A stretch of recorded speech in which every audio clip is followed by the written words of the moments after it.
पंडितं पंडिताराध्यं पिंडादिस्थलबोधकम् अखंडं दंडवद्वंदे सूर्यमंडलमंडितम् सदा स्मरणीय श्रीशैल पीठ के गुरु परंपरा को भक्ति पुरस्सर प्रणिपात समर्पित करके श्रीशैल ब्रह्मरंभा समेत मल्लिकार्जुन स्वामी का स्मरण करते हुए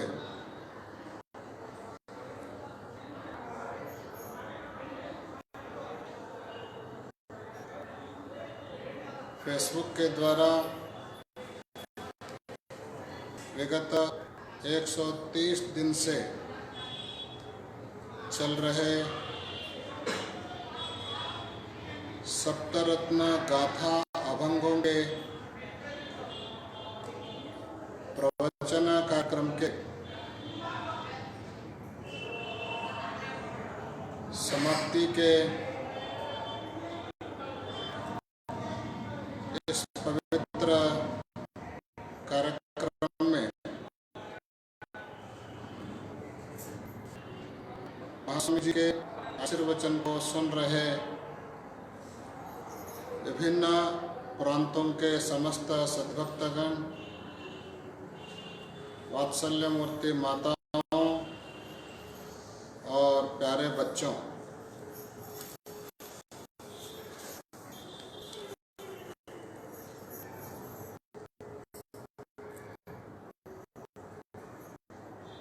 बहुत खुशी की बात है।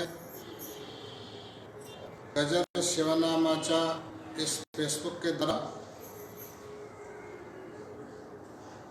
हमारे शिवभक्त पारायण सौभाग्यवती कमलाताई शिवकुमार स्वामी नळेगांवकर दंपति ने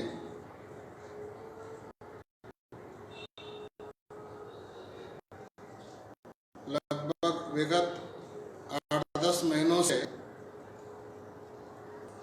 फेसबुक के द्वारा धार्मिक कार्यक्रम चलाते आ रहे हैं। आप सबको पता है, अधिक मास में भगवान मन्मथ स्वामी जी के द्वारा लिखे गए परम रहस्य ग्रंथ के ऊपर विद्वानों के द्वारा, अनेक शिवाचार्यों के द्वारा एवं कीर्तनकारों के द्वारा पूरे 1 महीने तक धार्मिक कार्यक्रम चलाया।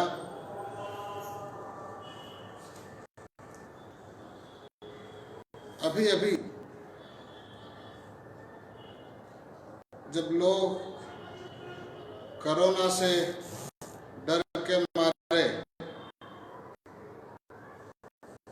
एवं सरकार के नियमों के कारण जब लोग घर के बाहर जा नहीं सकते, धार्मिक कार्यक्रम में भाग नहीं ले सकते, मंदिर में और मठ में जाकर भगवान का एवं गुरुजनों का दर्शन नहीं कर सकते, ऐसी परिस्थिति में केवल फेसबुक लाइव के द्वारा महास्वामी जी का दर्शन ही नहीं, उनका धर्म संदेश आशीर्वचन भी आप लोगों तक पहुंचाने का कार्य नळेगांवकर दंपति ने फिर से शुरू करके विगत 130 दिनों से मन्मथ स्वामी जी के द्वारा लिखे गए सप्तरत्न गाथा में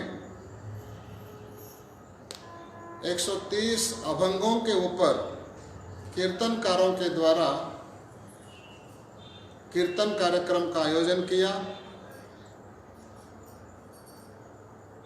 अंत में 5 शिवाचार्यों के द्वारा प्रवचन संदेश भी आप लोगों को दिलाया। भी उसके समाप्ति के शुभ पर्व पर श्री शैल जगत गुरु महास्वामी जी का शुभाशीर्वचन संदेश भी आप लोगों तक पहुंचाने का काम किया है। धार्मिक कार्य करना और लोगों से कराना, ये दोनों भी तप माने गए हैं।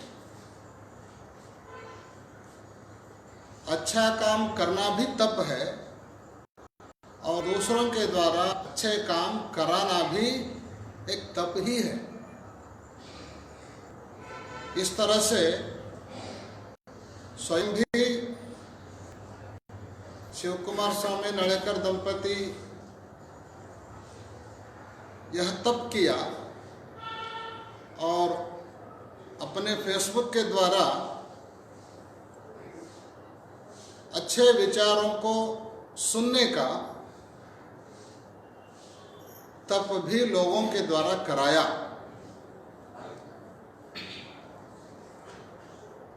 शास्त्रों में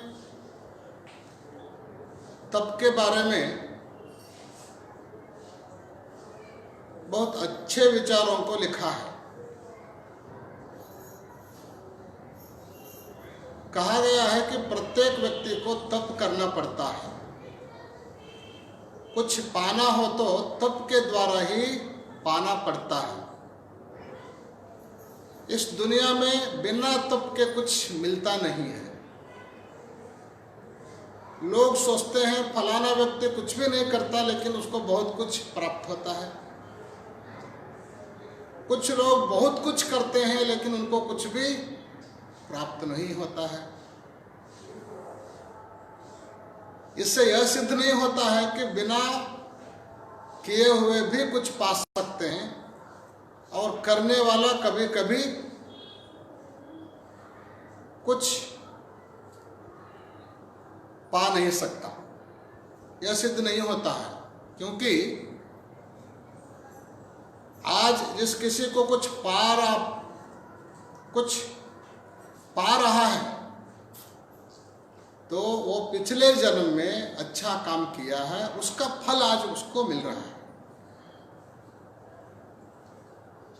आज जो आप कुछ काम कर रहे हैं, अच्छा काम तब कर रहे हैं, तो यह भी व्यर्थ नहीं जाता है। आने वाले दिनों में को अवश्य प्रतिफल मिलता ही मिलता है। किया गया तप कभी भी व्यर्थ नहीं जाता है, सार्थक सिद्ध होकर रह जाता है। इसलिए निष्ठा से तप करना, श्रद्धा से धार्मिक कार्य करना,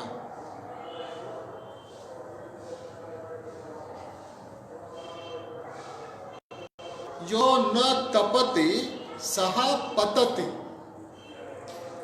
जो व्यक्ति तप नहीं करता है उसका पतन हो जाता है।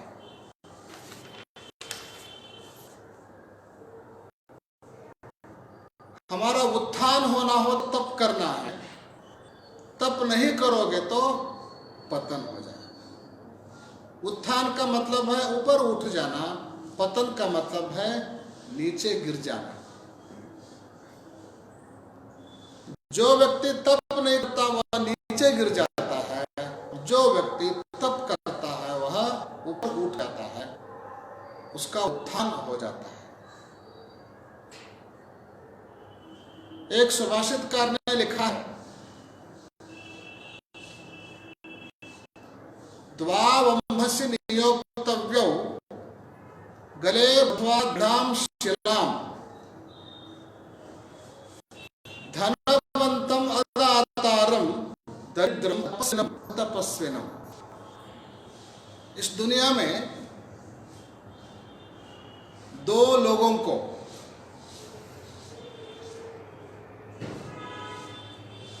गले में बहुत बड़ा पत्थर बांध करके उसको गहरे पानी में डुबो देना चाहिए। दो लोगों को। किस प्रकार के दो लोगों को? आगे कहते हैं धनवंतम अदातारम, जिसके पास बहुत पैसा है लेकिन किसी को दान नहीं देता, कंजूस है, पैसे तो बहुत है, संपत्ति बहुत है, लेकिन किसी को भी, चाहे धार्मिक कार्य हो, चाहे सामाजिक कार्य हो, चाहे गरीब लोगों को हो, चाहे कष्ट में जो दिन व्यतीत कर रहे हैं उसको हो, किसी को भी एक पैसा एक कौड़ी का दान नहीं देता, केवल खुद के लिए ही पैसों का उपयोग करता है ऐसे व्यक्ति को। और दूसरा, जिसके पास धन नहीं है, संपत्ति नहीं है, और वह तप करने को उत्सुक नहीं होता है।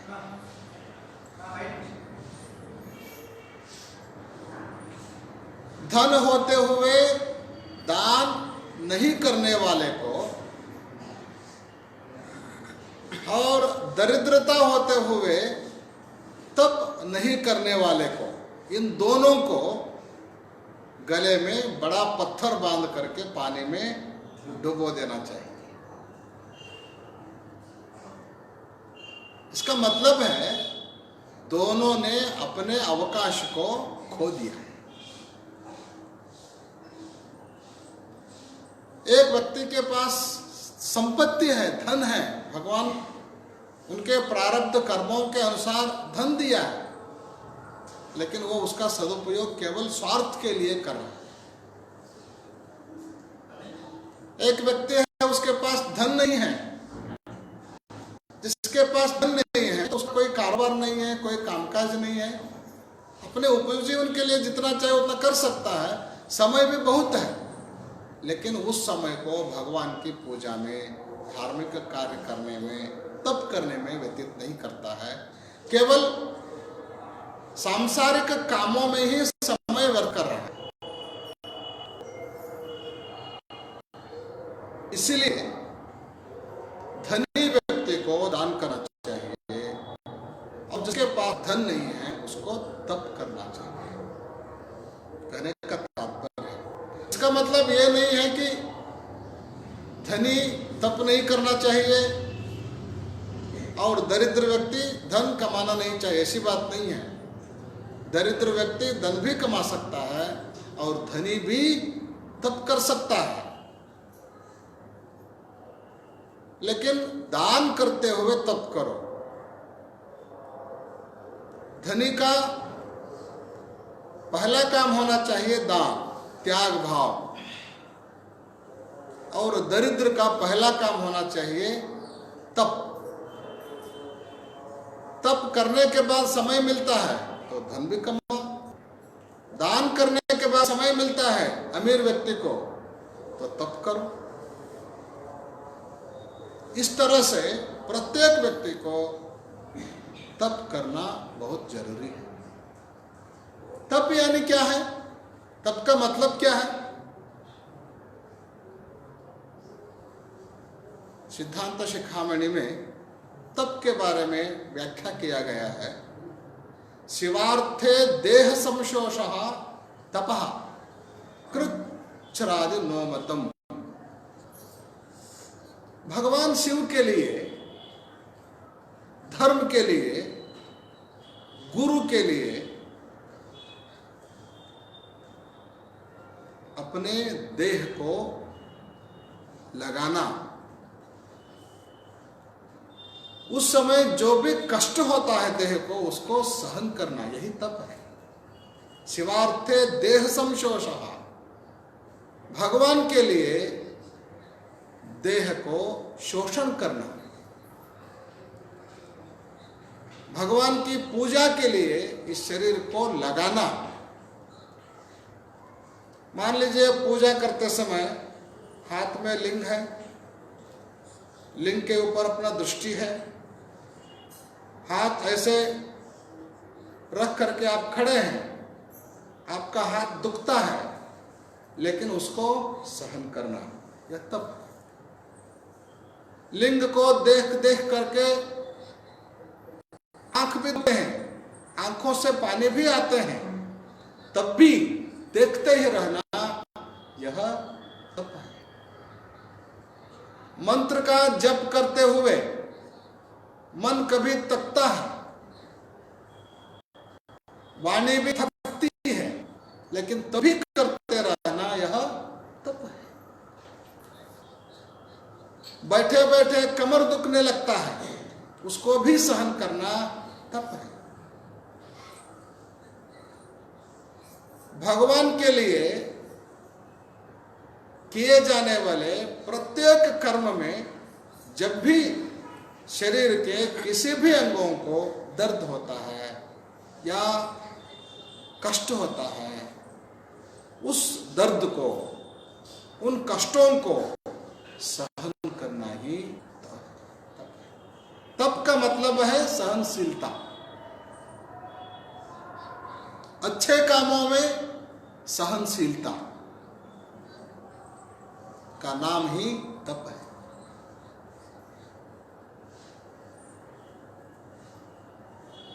हम तो शरीर को कष्ट देते हैं, अच्छे काम के लिए नहीं बल्कि बुरे कामों में कष्ट देते हैं।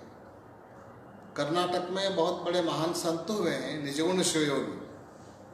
उन्होंने कहा है, अनिमित्त वरिगಳೆನಿಪ ಕಾಮಾದಿಗಳಿಗೆ ತನು ಅನೇಕ ನಿತ್ಯ ಭವಭವಂಗಳಲ್ಲಿ ನಿನಗೊಂದು ದೇಹವಿದನು ತೊಟ್ಟು ತಪವಾಂತು ಘನಶಂಭುವಾಗಿರಲೊಲ್ಲೆ ಮನುಜ, ಘನಶಂಭುಲಿಂಗವಾಗಿರಲೊಲ್ಲೆ ಮನುಜ. ಸುಮ್ಮನೆ ಕಾಲವನ್ನು ಕಳೆದು ಸಾವುದು ಚಿತ್ತವೇ, ನೆಮ್ಮಿ ಲೇಷನಿಸುವ ನಿಜ ಮುಕ್ತಿಯನ್ನೇ ಪಡೆಯದೆ ಮನುಜ, ऐसे लिखते हैं। अनिमित्त शत्रु है काम, क्रोध, लोभ, मोह, मद, मत्सर, इसलिए इनको अरिषड वर्ग कहा गया। बिना कारण ही ये हमको शत्रु के रूप में काम करते हैं। काम भी शत्रु है, क्रोध भी शत्रु है। जब भी इसमें हम गिर जाते हैं तो हमारा पतन शुरू हो जाता है, हमको नीचे गिरा देते हैं ये सभी अरिषड वर्ग। इनके लिए अनेक जन्म हमने शरीर को दे दे करके समर्पण किया है, व्यतीत किया है। काम के लिए अनेक जन्म गए हैं, क्रोध करते अनेक जन्म चले गए हैं, लोभ करते हुए चले गए हैं, लेकिन खुद के लिए एक शरीर का भी उपयोग किया क्या? भगवान के लिए, धर्म के लिए, गुरु के लिए एक शरीर का उपयोग किया क्या? नहीं किया। केवल काम, क्रोध, लोभ, मोह, मद, मत्सर, इन सबके लिए अनेक जन्म में अनेक शरीर हमने खो दिया है। निजगुण शिवयोगी जी बोलते हैं, ನಿನಗೊಂದು ದೇಹವಿದನು ತೊಟ್ಟು ತಪವಾಂತು ಗುರು ಶಂಭುಲಿಂಗವಾಗಿರಲೊಲ್ಲೆ ಮನುಜ। भगवान शरीर दिया है खुद के लिए, भगवान के लिए, धर्म के लिए। परोपकारार्थमिदं शरीरम, परोपकार करने के लिए ही यह शरीर है। लेकिन इस शरीर का हम उपयोग परोपकार के लिए नहीं, धार्मिक कार्य के लिए नहीं, बल्कि शास्त्रों में जो नहीं करना चाहिए बोला गया है उसी काम को करने के लिए व्यतीत करते हैं। तप से वंचित रह जाते हैं, अवकाशों से वंचित हो जाते हैं, फल से भी वंचित हो जाते हैं।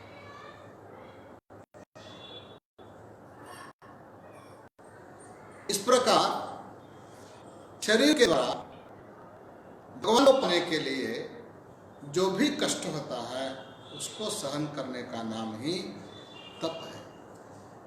इस तप को पिछले जन्म में नहीं किया, इसीलिए इस जन्म में जन्मना पड़ा, पैदा होना पड़ा।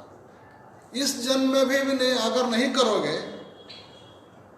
फिर अगला जन्म लेना पड़ेगा। इसी जन्म में अगर मुक्त होना चाहते हो तो इस शरीर को भगवान के लिए, धार्मिक कार्यों के लिए उपयोग करो।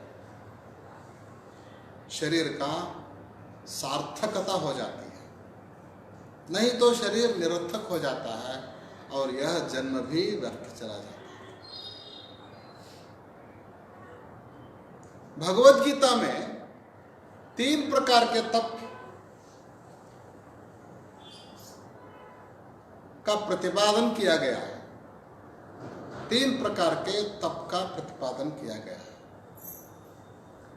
पहला है शारीरिक तप, दूसरा है वाचक तप, तीसरा है मानसिक तप। शारीरिक तप क्या है? तो बोलते हैं देवद्विज गुरु प्राज्ञ पूजनम शौचम आर्जवम ब्रह्मचर्य महिंसा च शारीरम तप उच्यते। शारीरम तप उच्यते। भगवान की द्विज यानी दीक्षा, उपनयन आदि संस्कार लिए हुए सुसंस्कृत व्यक्ति की और गुरु विद्वान, इनकी पूजा करना। किनकी? भगवान की। और सुसंस्कृत जीवन यापन कर रहे दीक्षा लिए हुए व्यक्ति की। और तीसरा गुरु, जो हमें मार्गदर्शन देता है, पद पद पर हमें जागृत करता है, अच्छे कामों में जाने के लिए प्रेरित करता है। और चौथा है विद्वान। इन चारों की पूजा करना चाहिए। देवद्विज गुरु प्राज्ञ पूजनम शौचम आर्जवम, साफ रखना, स्वच्छ रखना, शरीर का शुद्धिकरण करना। शरीर माध्यम खलु धर्म साधनम, हमको धर्म कार्य करना हो तो शरीर बहुत मुख्य है। अगर शरीर नहीं है तो फिर हम कुछ भी नहीं कर सकते। भगवान को पाने के लिए, पुण्य कमाने के लिए, धर्म में अग्रसर होने के लिए शरीर का साथ जरूरी है।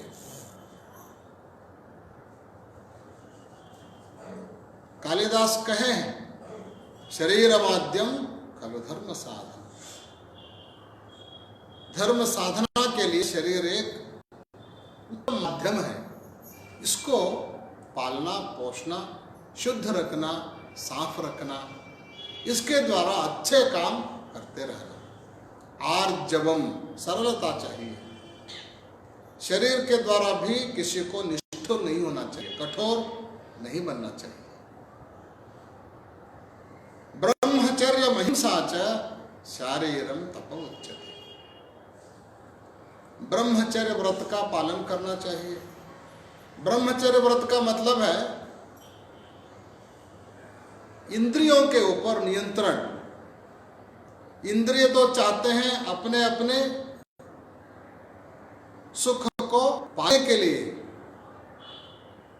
प्रयत्न करते रहते हैं, लेकिन उनको नियंत्रण करना, सुख तो पाओ लेकिन धर्म विहित मार्गों में जाकर के जो शास्त्रों में बता गया है उसी मार्ग को अनुसरण करते हुए तुम धर्म को पाओ। पैसा चाहिए, खुद काम करो, पैसा कमाओ। भोजन चाहिए, अपने घर में पकाओ, तैयार करो, खाना खाओ, कोई आपत्ति नहीं। भूख लगा है तो दूसरों के खाने चुरा के खाना धर्म नहीं है। शास्त्रों में जो बताया गया है उस प्रकार के काम में लगे रहना, उसके द्वारा सुख को पाना। उसके लिए अपने मन पर, अपने इंद्रियों के ऊपर नियंत्रण ब्रह्मचर्य है। अहिंसा, सुख को पाने के लिए किसी को दुख नहीं देना है, किसी प्राणी को भी दुख नहीं पहुंचाना है। खुद के सुख के लिए दूसरों को दुख देना कहाँ का न्याय है? वे भी तो बेचारे सुख चाहते हैं, उसको भी सुख दो, तुम भी सुख पाओ, यही धर्म है। दूसरों को दुख दे करके अगर तुम सुख पाना चाहते हो तो वह सुख भी तात्कालिक है, धर्म विरुद्ध है, और उस सुख के द्वारा आने वाले 2 दिनों में तुम खुद दुख में गिर जाओ।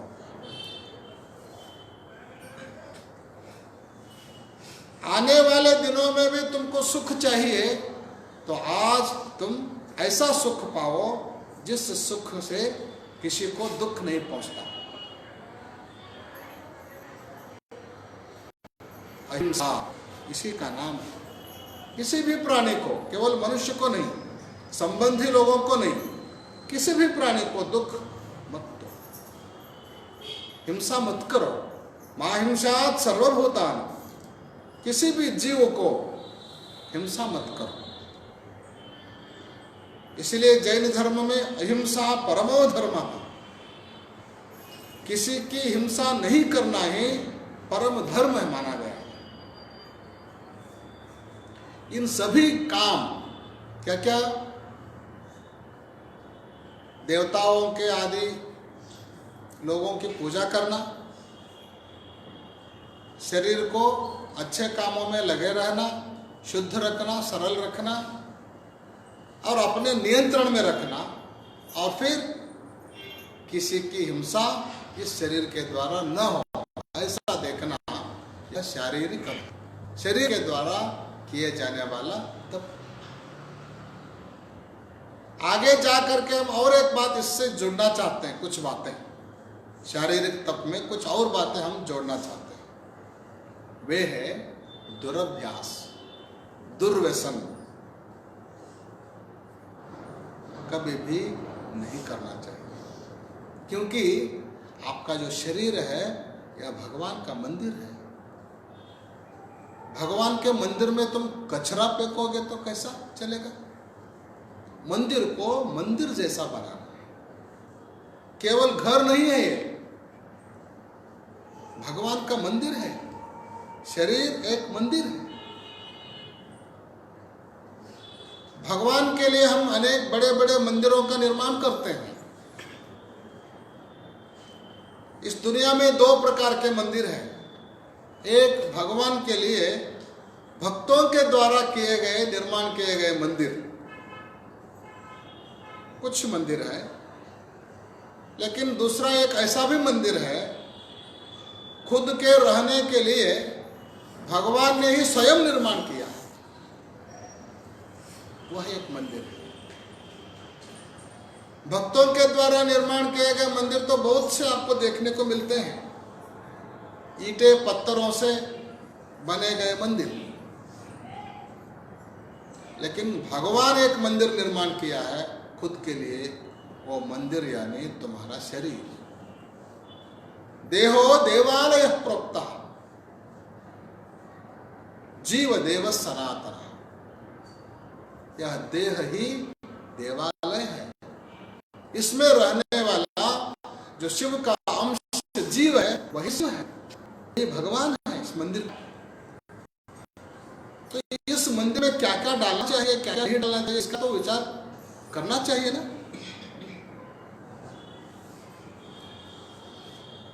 ऐसे ऐसे वस्तुओं को अंदर फेंक रहे हो, देखने वाले को लगता है कि मंदिर नहीं बल्कि कचरा का डब्बा। क्या क्या डाल रहे हैं इसमें? कोई मांस खा रहा है, कोई मछली खा रहा है, और कोई धूमपान कर रहा है, और कोई कुछ खा रहा है, और कोई कुछ खा रहा है। ये सब शास्त्र विरुद्ध है।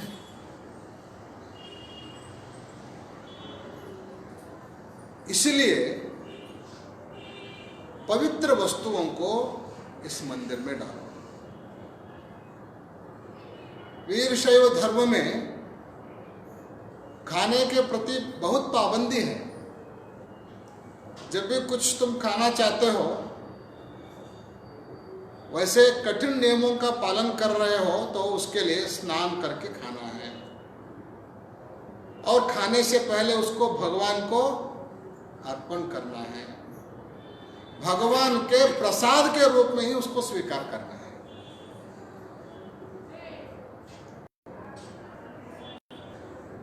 प्रसाद बना करके ही खाना है।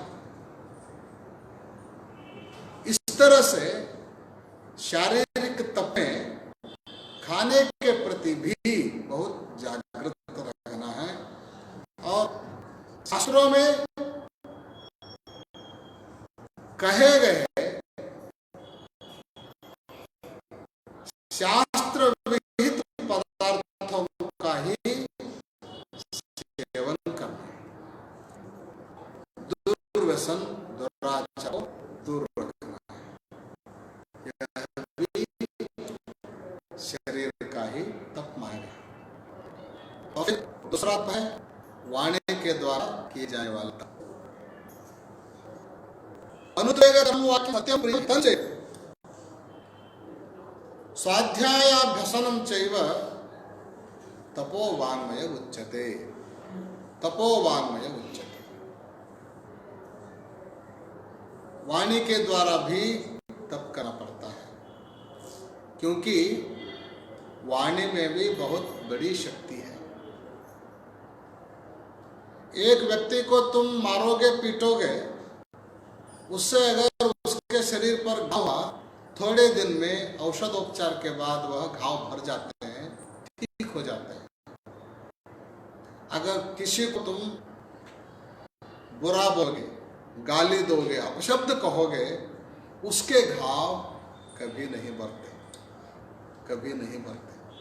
शरीर के घाव तो भर जाते हैं, लेकिन बाकी घाव, वाणी के द्वारा दिए गए घाव नहीं भरते। इसलिए वाणी का सदुपयोग करो, वाणी का दुरुपयोग मत करो। वाणी का सदुपयोग करने के लिए कैसे शब्द बोलने चाहिए? अनुद्वेगकरम वाक्यम। तुम्हारी वाणी को सुनते ही किसी के मन में उद्वेग जागृत नहीं होना चाहिए। एक बात आप ध्यान में रखो, तुम्हारी बातें किसी को उद्वेग पैदा करती हैं तो उससे पहले तुम उद्वेग से ग्रसित हो जाते हो। गुस्से से किसी को गाली दोगे, गाली तो तुम बाद में दोगे, पहला तुम्हारे मन में, शरीर में गुस्सा जागृत होता है। उस गाली को सुन करके फिर दूसरे व्यक्ति में भी उद्वेग शुरू हो जाता है। पहला किसको होता है? खुद को पहला होता है। इसीलिए गुस्से के बारे में कहा गया है,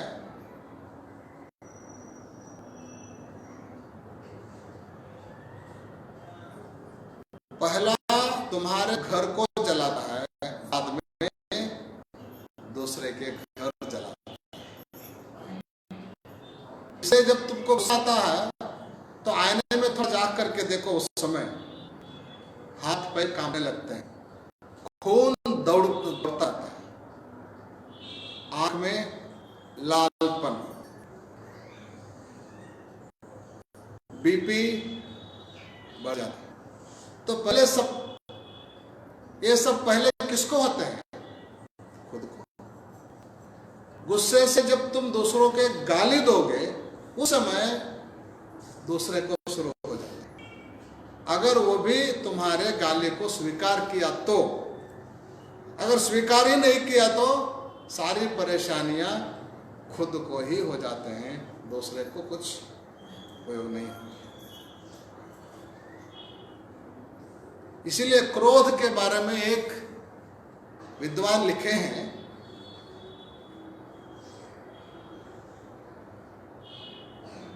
दूसरों के द्वारा किए गए गलत काम के लिए खुद को दंड देने का नाम ही क्रोध है। समझ में आ गया? गलती किसने किया? दूसरे ने। दंड तुम किसको दे रहे हो? खुद को दे रहे हो। दूसरों के गलती के ऊपर खुद को दंड देने का नाम ही क्रोध है, गुस्सा है। इसीलिए उद्वेग पहला नहीं होना चाहिए और अपनी वाणी के द्वारा दूसरे को उद्वेग होने के लिए प्रेरित भी नहीं करना चाहिए। अनुद्वेग करम वाक्यम, और वो कैसा होना चाहिए? सत्य होना चाहिए। जो सच है वही होना चाहिए, बोलना चाहिए। और जो प्रिय है और जो हित में है, ये तीनों को थोड़ा समझना बहुत जरूरी है। कभी कभी हम सच बोलते हैं, लेकिन सच कभी कभी कड़वा होता है। कड़वे सच को बोल देते हैं, सुनने वाले के मन में दुख पैदा करते हैं।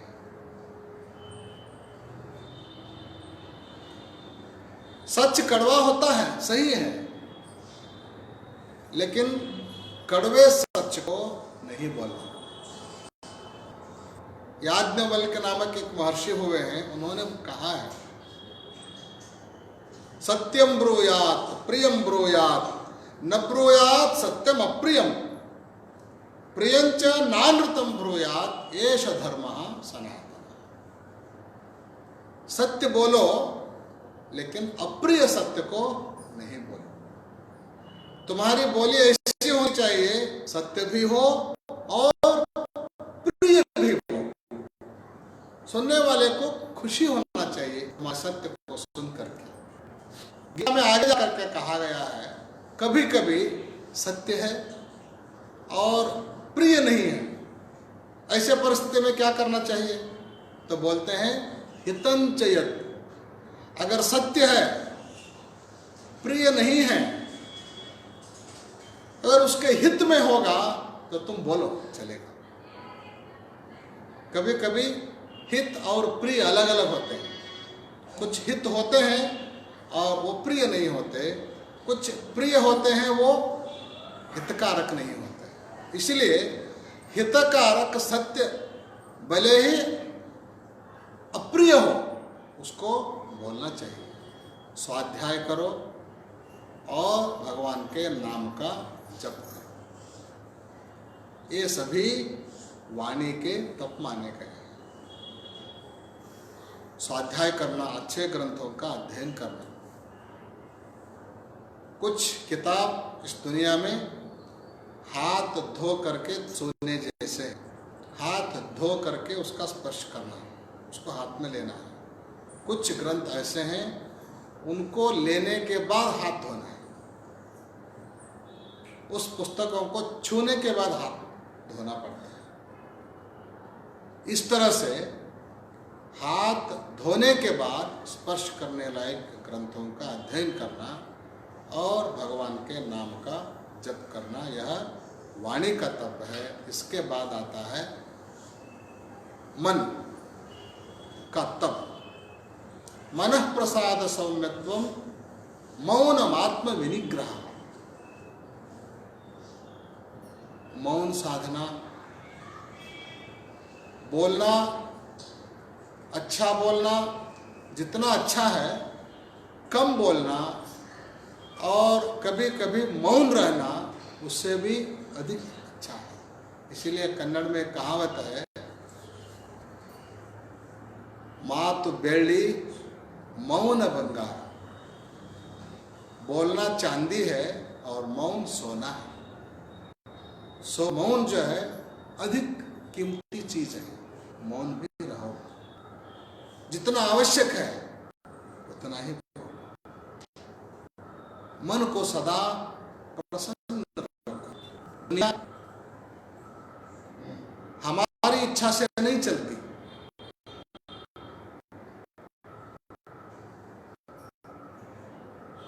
हम कुछ सोचते हैं, दुनिया बहुत कुछ हो रहा है। हम चाहते हैं, हमको प्राप्त होता कुछ और। ऐसे परिस्थिति में दुखी नहीं होना। कोई निंदा करता है, कोई स्तुति करता है, कोई सुख देता है, कोई दुख देता है, कोई वर्णन करता है, कोई गाली देता है, कोई पैसा देता है, कोई त्रास देता है। इस द्वंद्व को तुम शांत चित्त से, प्रसन्न मन से स्वीकार करो। सबके भगवान का आशीर्वाद कृपा मान करके स्वीकार करो, प्रसन्नता से। यह मन की प्रसन्नता।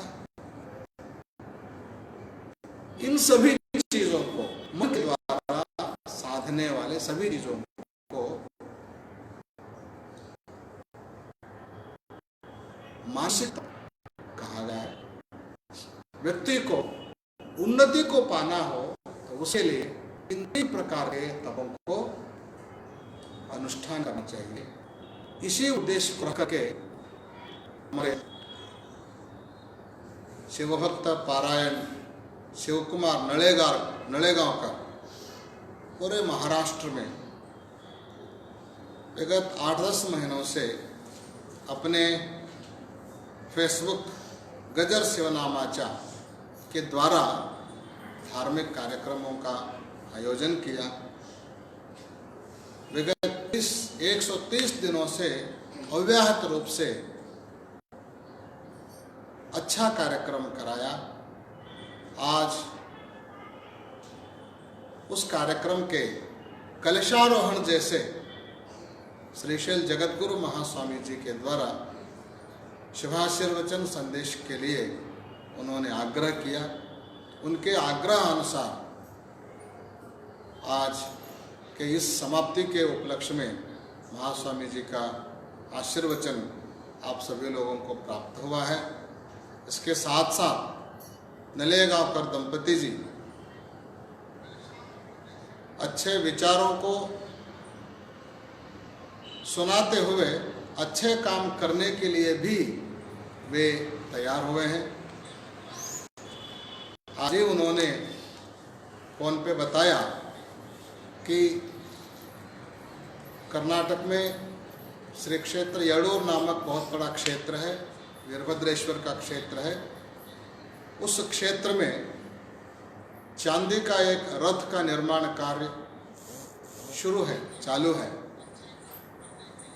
उस चांदी के रथ के निर्माण कार्य हेतु हमारे नळेगांवकर दंपति 11 तोला चांदी देने का उन्होंने वाग्दान किया है और अपने परिचित लोगों के द्वारा और भी चांदी इकट्ठा करके देने का उन्होंने संकल्प किया है।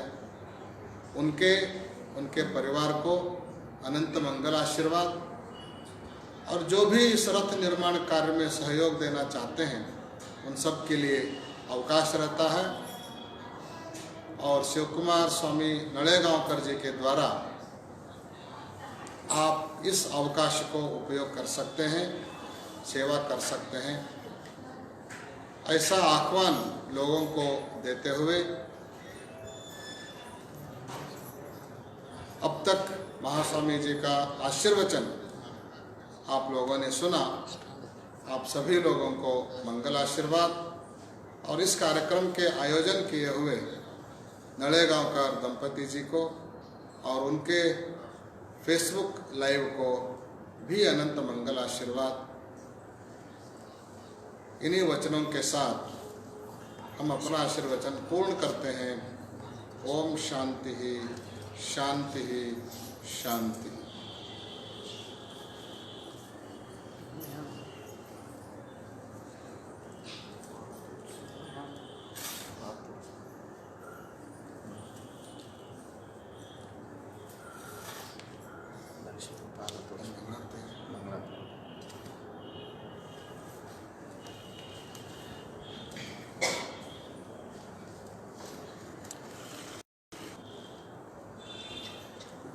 श्रीपण्डिताराध्यमङ्गलं शिव श्रीशैलवासाय मङ्गलं मल्लेशजाताय महिमावताराय मुनियोगिपूज्याय मङ्गलं शिव श्रीशैलवासाय मङ्गलं गुरुलोकनाथाय मङ्गलं पुण्यचरिताय मङ्गलं श्रीसूर्यसिंहासनाधीश शिवदाय शिवशरणवन्ध्याय मङ्गलं शिव श्रीशैलवासाय मङ्गलं कलिकलुषनाशाय मङ्गलं शिव करुणाकटाक्षाय मङ्गलं निगमागमोक्ताय निगमान्तप्रबोधाय नित्याय शुद्धाय मङ्गलं शिव श्रीशैलवासाय मङ्गलम् आनन्दभरिताय मङ्गलं कवि आनन्दपूजाय मङ्गलम् अद्भुत आश्चर्यपरूप सौन्दर्य जगदादिगुरुराज मङ्गलं शिव श्रीशैलवासाय मङ्गलं शिव श्रीशैलवासाय मङ्गलम् सर्ववाभ्यां या देवी सर्वमङ्गलादयो सुन्दरनारम्भां सर्वतो जयमङ्गलं जय नमः परापदेश्वर महादेव श्रीमज्जगद्गुरु पंचाचार्य महाराज की जय श्रीमज्जगद्गुरु पंडिताराध्य शिवाचार्य महाराज की जय श्रीमज्जगद्गुरु डॉक्टर चंद्रसिद्धराम पंडिताराध्य शिवाचार्य महाराज की जय श्रीशैल भ्रमराम भाज में